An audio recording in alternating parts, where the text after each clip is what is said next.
I killed someone by accident. Now she's crawling through my walls. The girl's body made a sickening sound when my tires hit her. The crack of her skull against the grill of my car. She was bent down, maybe tying her shoe, just low enough that I didn't see her, right there in front of me. Why didn't she look up? Why didn't she hear me coming? I'm not going to say where I am. You'll figure it out soon enough when the news gets out. That's fine. I don't care anymore. But what was she doing out there? On the road, in the middle of nowhere. Just dirt and corn for miles. It's not like I wanted this.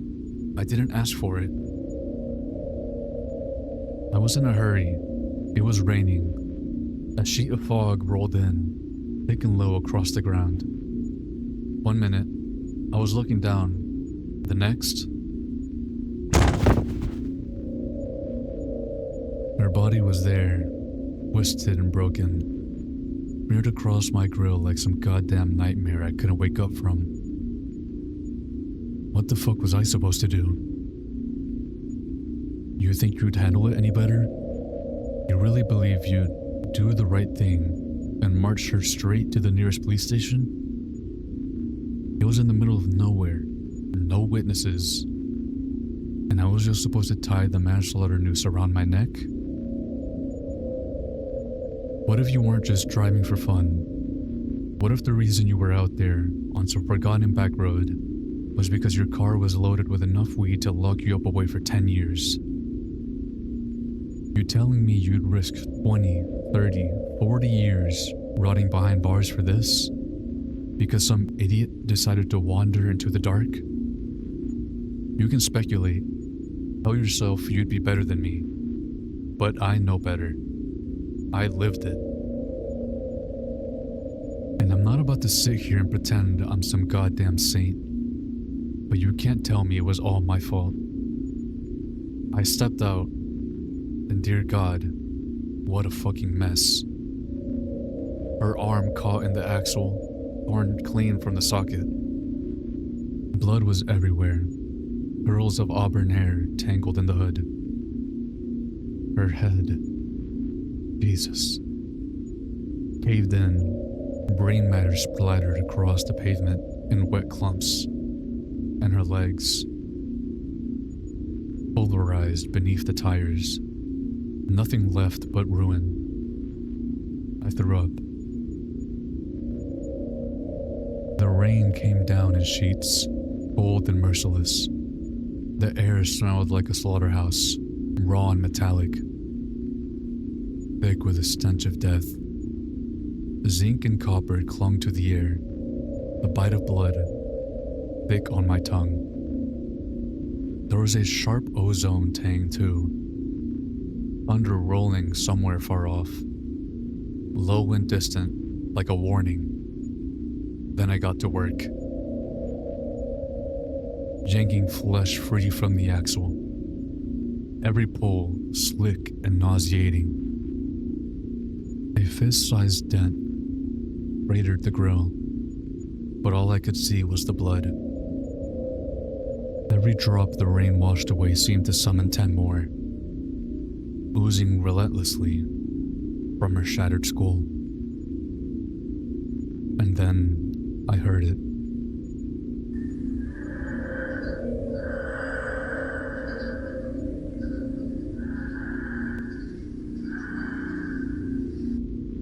Agonal breathing, that weak, rattling snore of a body, too stubborn to die just yet. A thin whistle from her lungs, like her tongue was jammed in the back of her throat. She was alive, dying, but still somehow clinging to life. By the time I had stowed her away in the trunk, she had stopped breathing altogether. I found her backpack lying 10 feet from the road, flung out like some sad afterthought. I tried to gather her teeth. God, I think I missed a few.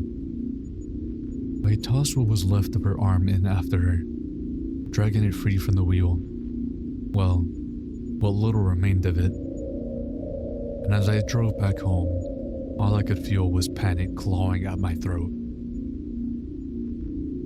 If I got pulled over, I'd say I hit a deer. That was the plan. The dent in the hood, the blood, a deer. Nothing more. When I got home and opened the trunk, I knew something was wrong. Her body had shifted. I told myself it was just a drive. Bumps in the road, gravity doing its work. But when I saw her face, her eyelids were open. One eye bloodshot. A red spiderweb spread across the sclera like cracks in glass. Blood trickled from her broken nose down to the loose folds of her scalp.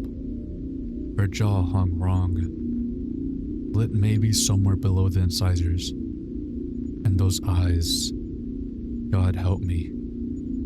I stared into them, watched as they centered on me. Pupils dilated, locking on like she was still there. And in that moment, I swear to Christ, she smiled. Those eyes, transfixing, haunting, her broken jaw and all. She was smiling at me. Smiling like the fucking Cheshire Cat. After someone took a baseball bat to its smug, grinning face. I slammed the trunk shut, hard enough to make the whole car shudder. My heartbeat thundered in my chest, hooves pounding, relentless. Every beat was pain. Sharp and jabbing, like my ribs were trying to split open. My pulse kicked wild in my throat. Palpitations firing off like I was about to drop dead from a heart attack. I live alone, always have. The house, an old 80s era colonial, was left to me after my parents died. Most homes nowadays don't come with a dirt floor crawl space in the basement, but mine does. And really, where the hell else was I supposed to put her? I don't get visitors, I keep to myself. Reclusive, they'd call it. I work the toll booth during the day. That's it. No friends dropping by. No neighbors sticking their noses in. But I didn't have the guts to cut her apart. To hack her into manageable pieces and toss them into some river miles away. That felt like crossing a line. Dismemberment. Desecration. Though really, considering everything I've done already, would it even have mattered anymore?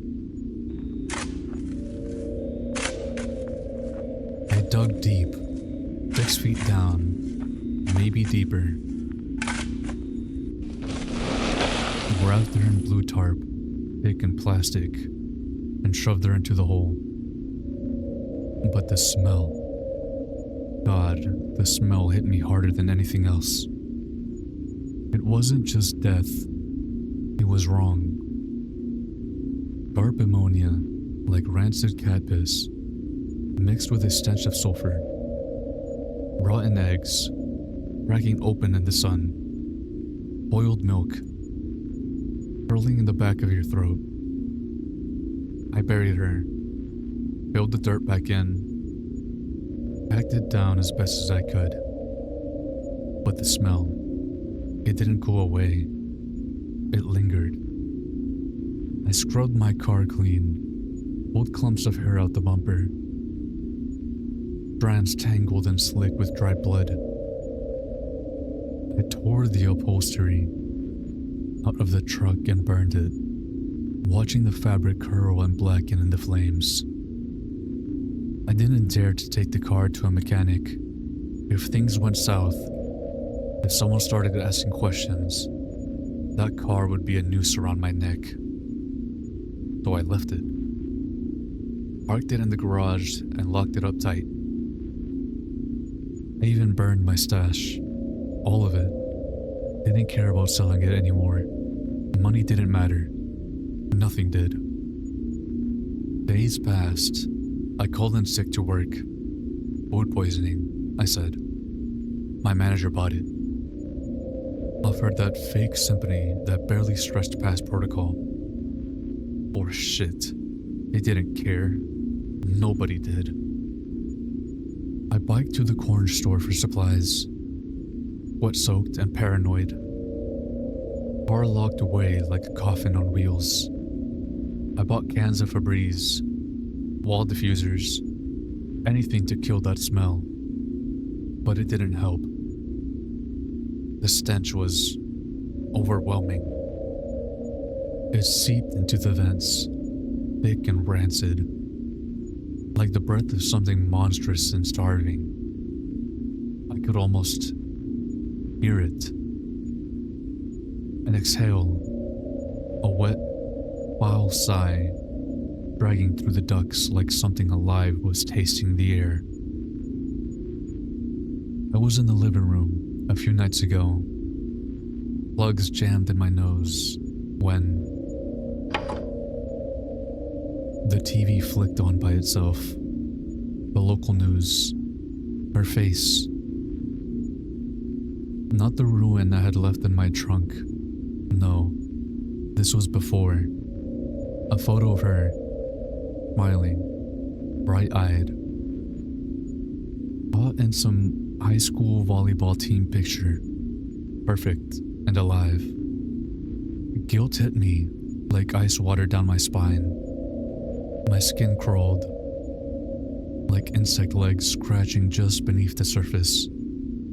Tiny invisible paddle laps brushing up my arms. They said she was missing.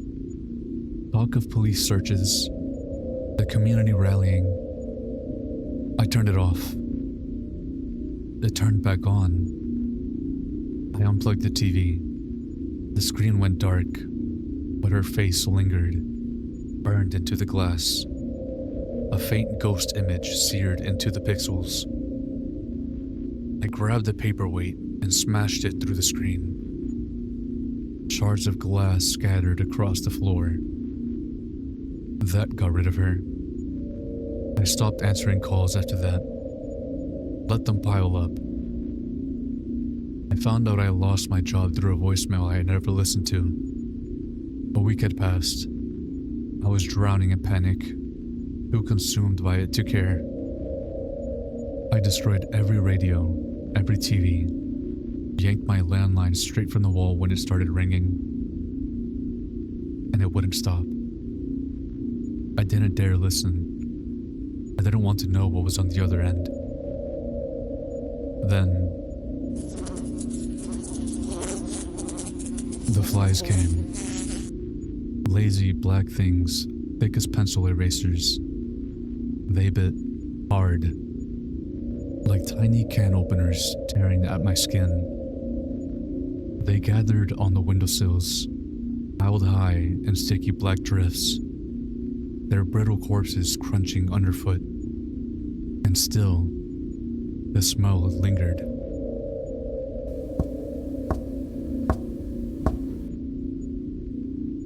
I was taking a shower when I first heard the tapping behind the wall. At first, I told myself it was just the pipes adjusting, nothing unusual. Houses creak and groan all the time. But then came the scuffling.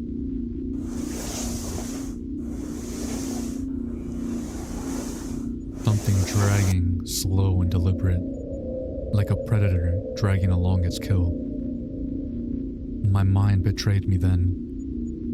I imagined her shattered legs, bent at impossible angles, trailing behind her like the slug-slick remnants of something that should have stayed dead.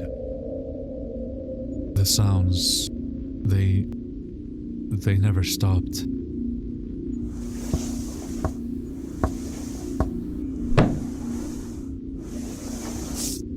The tapping, the dragging, always there, always closer.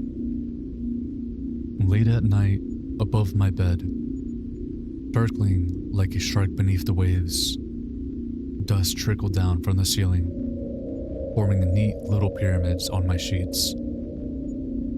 It followed me from room to room, the sound of something sliding across the ceiling.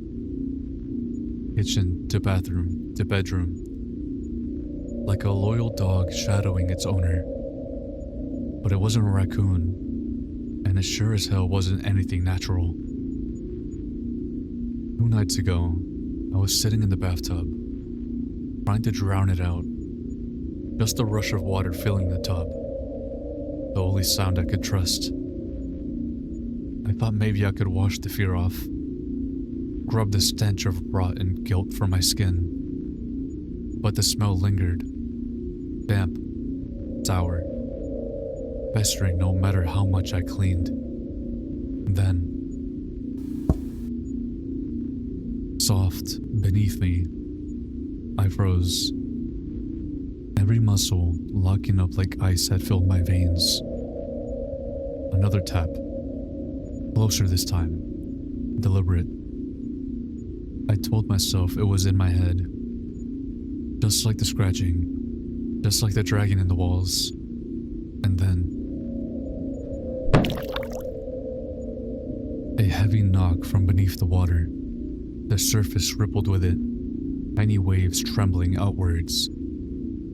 I leaned forward, staring into the water's reflections, and then I saw it. Something drifting in the drain, wet and clumpy, like tendrils stretching towards the surface. I reached down without thinking, pulled it free. A clump of auburn hair, still attached to the slick-back scalp, pale and quarter-sized. I threw it across the room. It hit the wall with a sickening thud. My stomach churned, but then the drain started gurgling. Deep, reedy sounds, like something was drinking from below. The water swirled faster, slurping down in wet gulps. And then it stopped. The drain stared back at me, open and dark, like an eye that couldn't blink. And something inside it moved. A shadow bulged beneath the porcelain. Fingers clawed at the underside, scratching from the other side. I couldn't see them, but I felt them. Long, bold nails scraping for release. Frozen, helpless. I watched as something pale forced its way through. A single, broken finger, bloated and rotten, pushed through the drain. It twitched, searching, like a worm writhing out of the soil during a storm. I bolted from the tub, flipping hard on the wet tile, splitting my knee open. I didn't care. I just needed to get away. It wasn't enough that she had destroyed my car, ruined my life, and put me at risk of prison. No, she couldn't leave it at that. Now, she was haunting me, mocking me. I grabbed a roofing hammer from the garage and planted myself in the living room, listening to the dragging, the shifting.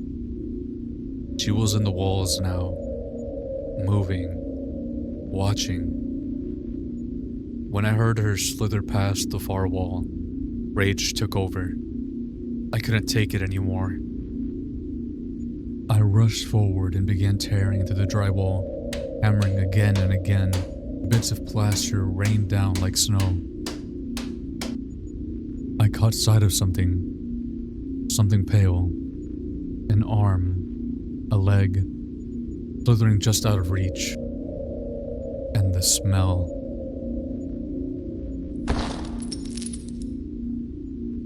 When the wall cracked open, it hit me like a freight train. Rotten eggs, ammonia, and decaying flesh. Thick enough to taste on the back of my tongue. She was contaminating my home, infecting it. I swung the hammer again, but before I could pull back, it was yanked from my hands, sucked into the wall with terrifying force. I stumbled backward, crashing into a lamp. Breath ripped from my chest. All I could do was stare at the hole, gaping, useless, like a fish out of water. And then I saw it. That eye, dark, crimson, bulging through the fracture in the wall.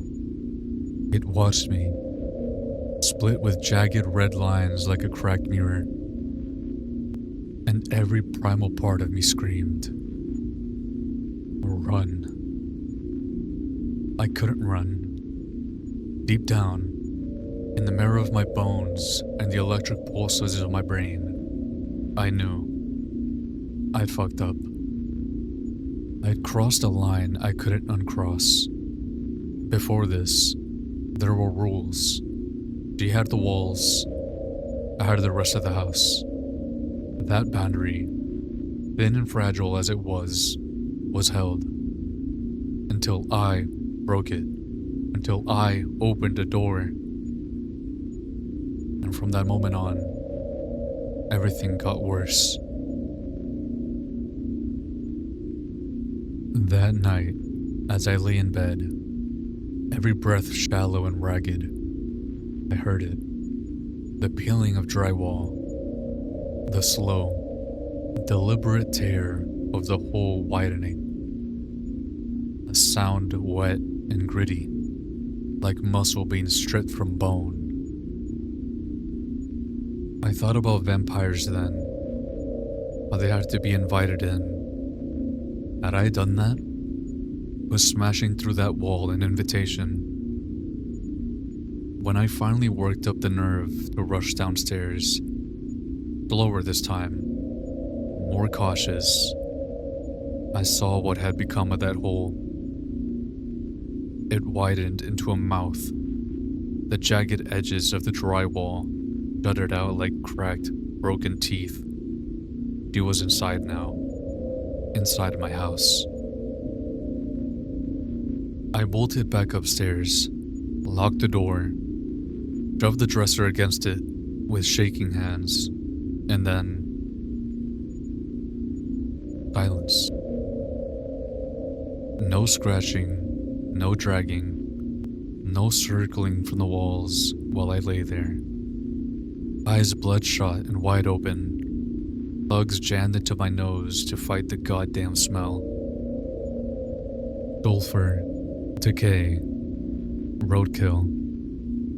And that's what she was now, wasn't she? Just roadkill. And then came the thumping. Below me, cabinets ripped from their hinges, drawers wrenched free and hurled across the floor. The unraveling of my home, my sanity, coming apart like a loose spool of thread. The destruction lasted all night. And then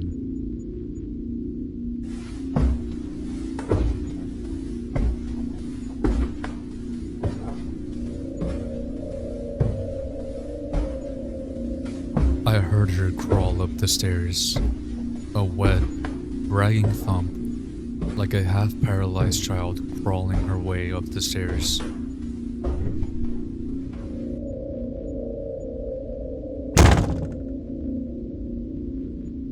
She slammed against my door, again and again.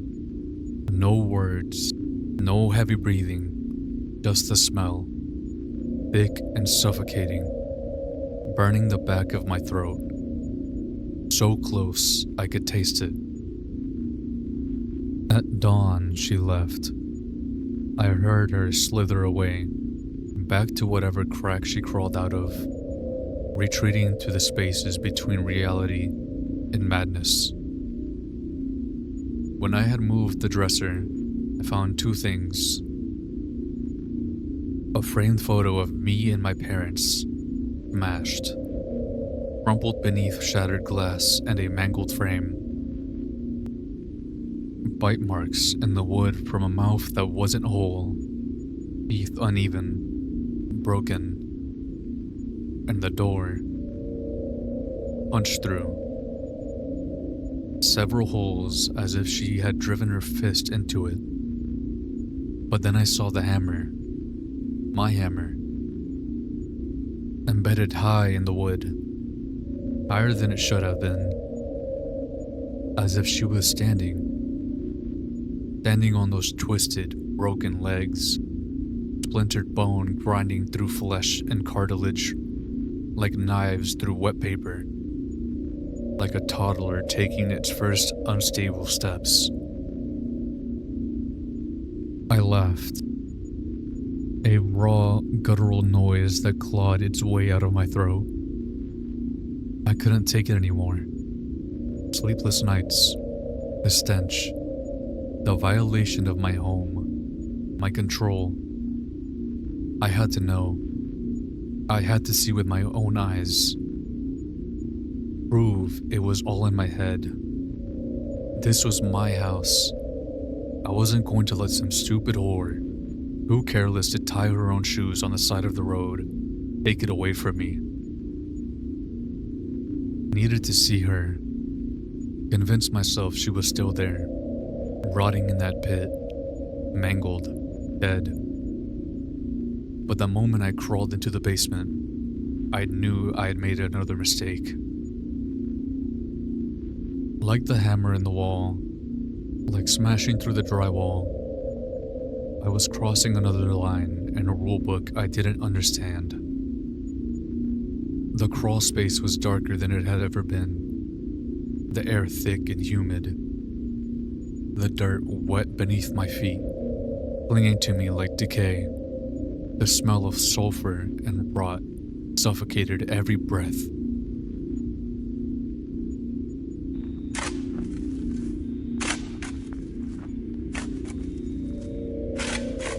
I started digging. The deeper I went, the more my skin crawled. Goose flesh prickled along my arms, every hair standing on edge. 3 feet down, I heard it. Scuttling, bragging, far off but getting closer.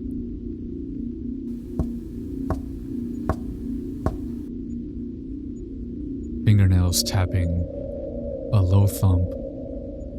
4 feet down, I expected to see her hand, her foot, anything.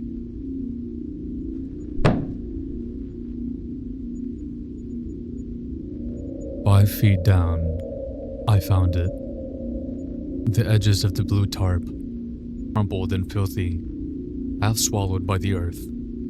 And then something fell into the crawl space with me. The sound of wet, rancid meat hitting the dirt from the corner where the wall met the floor. I didn't look. I didn't need to.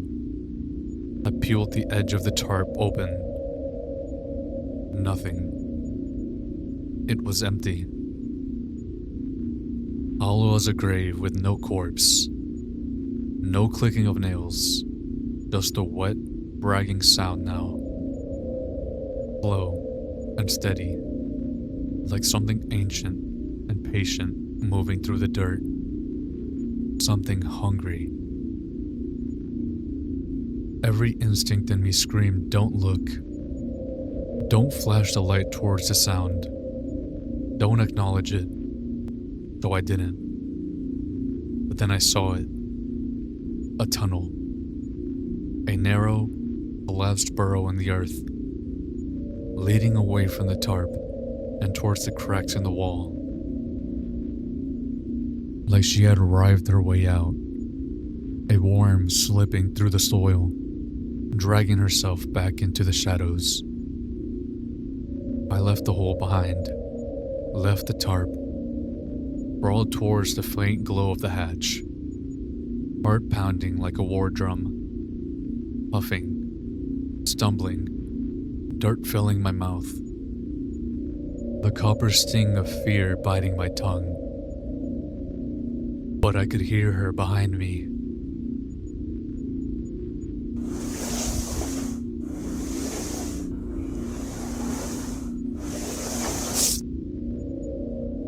That dragging. No breath, no groans. Just silence and that awful, wet pool of something dead moving towards me.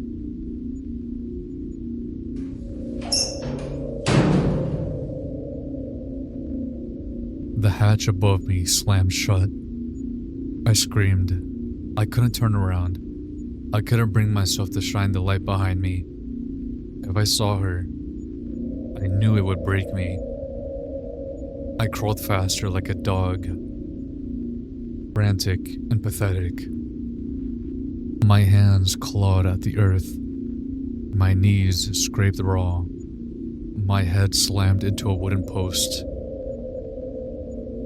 White hot pain exploded behind my eyes, and blood spilled down my face, thick and blinding. I could hear her picking up speed. The dragging sounded faster, more eager. I had to look. I didn't want to, but I had to. I turned the flashlight, and there she was. A broken rictus in the beam of my light, more rotten than I could have imagined. Skin fluffing off in ribbons, scalp peeled back like the torn skin of an orange, revealing wet, red bone beneath. Her body contorted into a sick parody of a crawl, like a spider with every leg snapped. Her arm, reattached, but wrong. Bones stabbing through torn flesh, like jagged knives. Her elbows bent outwards, her knees twisted inwards. An obscene mimicry of movement, and she was grinning, frozen in the beam like a deer caught in the headlights. Her spine arched high above her head, jagged and crooked beneath her tattered shirt. An unnatural mountain range clawing for the sky. She didn't speak. She didn't need to, because then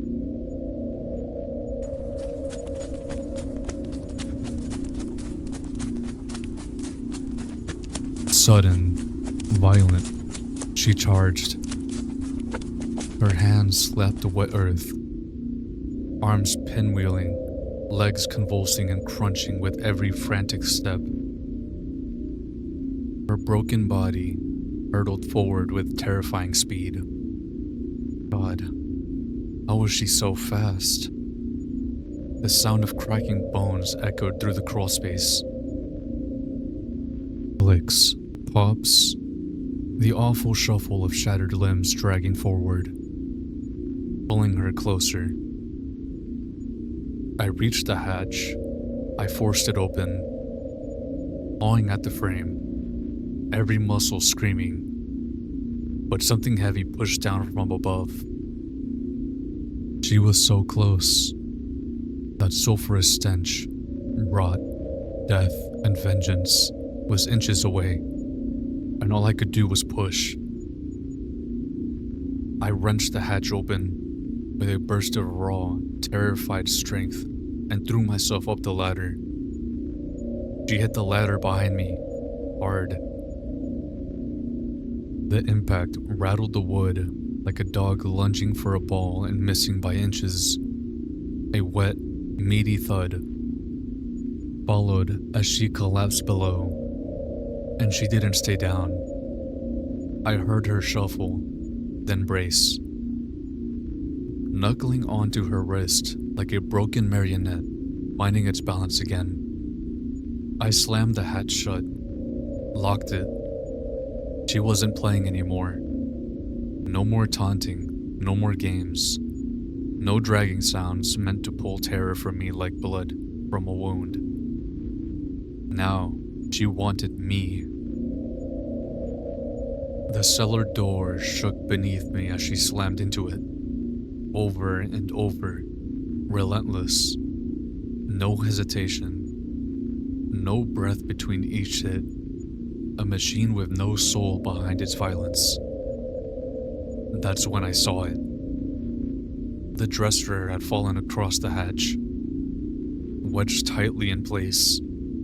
She set a trap. That calculating, venomous thing had found a way to let it drop. Maybe she had weakened the leg, worn it down until it would collapse at the right moment. She turned on the TV before. God knows what else she could do. I imagine what she would have done to me if she had gotten a hold of me. The frantic banging didn't stop. Each hit came without pause, without hesitation. Pure mechanical persistence. I flipped the dresser back over, scattering a wave of those fat, lazy flies that had made my misery their nest, and sat on top of it, bracing myself against the door. And it didn't even feel angry. That's the worst part. It felt like she was enjoying it. The way she threw her broken body into the hatch, again and again. It wasn't rage driving her. It was hunger. The reckless, obsessive violence of a predator that didn't care if it tore itself apart in the process. Like a chained pit bull gnawing through its own flesh just to rip apart a stray cat. Relentless, predatory, unstoppable. That was 10 minutes ago. I sat there, thinking about burning it all down, just torching the entire house, lighting her up along with everything else. But what if she didn't burn? What if she survived? That thought twisted in my gut like a knife. Somehow, that would be worse. No, I couldn't let it end that way. I made my decision. I would turn myself in. I'd go to prison, confess to everything. Everything. If it meant I'd never have to hear from her ever again. Never hear her nails scraping through the walls. Never hear her mangled hands thumping towards me in the dark. It had become a disease, a cancer gnawing through the fabric of my reality. But I could take back one thing: control. I could still have that.